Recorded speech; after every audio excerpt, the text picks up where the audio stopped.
Halo semua, jumpa lagi dalam pembelajaran pokok-pokok dasar agama Buddha dengan Rusmiati Magister Pendidikan Agama Buddha.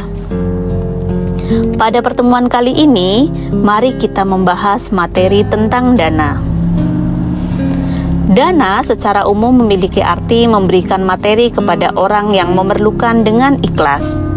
Sementara dalam agama Buddha, dana diartikan sebagai memberi dengan tulus dan ikhlas atau melepas milik kita, baik itu berupa materi, tenaga, rasa aman, mau memaafkan, mau memberikan nasihat, atau memberikan ajaran kebenaran atau yang kita sebut sebagai dhamma kepada orang lain.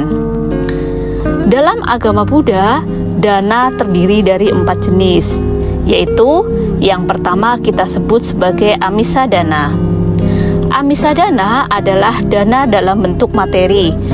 Contoh dari dana ini adalah kita melakukan dana dalam bentuk uang, melakukan donor darah, membelikan alat puja untuk wihara, dan menyediakan 4 kebutuhan pokok para biku dan bikuni seperti jubah, obat-obatan, makanan, dan tempat tinggal. Jenis dana yang kedua yaitu paricaya dana. Paricaya dana ini adalah dana dalam bentuk tenaga. Contoh dana ini yang bisa kita lakukan adalah 1. Membantu orang menyeberang jalan, 2. Membantu teman yang jatuh dari sepeda, 3. Membantu ibu membersihkan rumah, dan masih banyak lagi kegiatan yang merupakan contoh jenis dari paricaya dana yang bisa kita lakukan dalam kehidupan sehari-hari.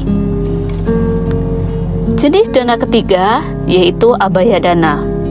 Abaya dana adalah dana dalam bentuk memberi maaf atau meminta maaf atau memberikan rasa aman dan nyaman serta menyelamatkan makhluk hidup dari ancaman atau bahaya. Contoh abaya dana yaitu memberikan maaf kepada orang yang melakukan kesalahan kepada kita, kemudian kita meminta maaf kepada orang jika kita bersalah, dan memberikan pertolongan pada hewan dari segala bentuk ancaman dan bahaya. Jenis dana yang keempat yaitu dhamma dana. Dhamma dana adalah dana dalam bentuk memberikan nasihat-nasihat baik atau mengajarkan dhamma. Contoh yang bisa kita lakukan dari penerapan dhamma dana ini adalah kita mencetak buku dhamma dan kita menyebarkan kepada para umat Buddha.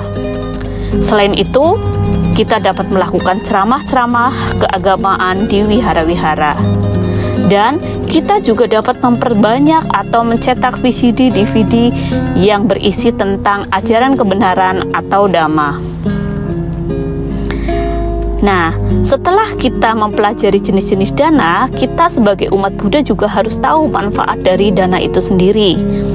Manfaat dari dana ada 2, yaitu dapat dimanfaatkan atau dirasakan dalam kehidupan sekarang atau dalam kehidupan yang akan datang.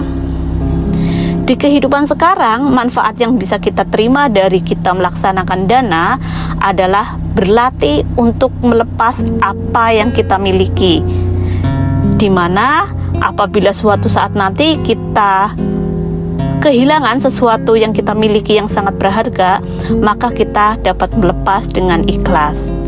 Selain itu, manfaat yang kita peroleh di kehidupan ini, kita sudah berusaha untuk mengikis loba, dosa, moha, atau yang kita sebut sebagai keserakahan, kebencian, serta kebodohan batin.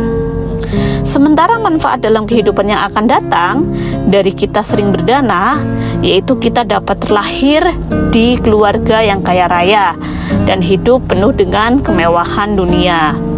Selain itu, kalau kita dalam kehidupan ini sering berdana kepada para sangha, maka dalam kehidupan yang akan datang kita akan mendapatkan pahala seperti panjang umur, kecantikan atau ketampanan, kebahagiaan, ataupun kekuatan kita miliki sebagai hasil dari berdana. Nah, setelah memahami penjelasan tentang dana, jenis dana apakah yang paling mudah dipraktekkan menurut Anda? Serta jenis dana apakah yang paling sulit untuk dipraktekkan oleh Anda? Silakan jawab pada kolom komentar ya.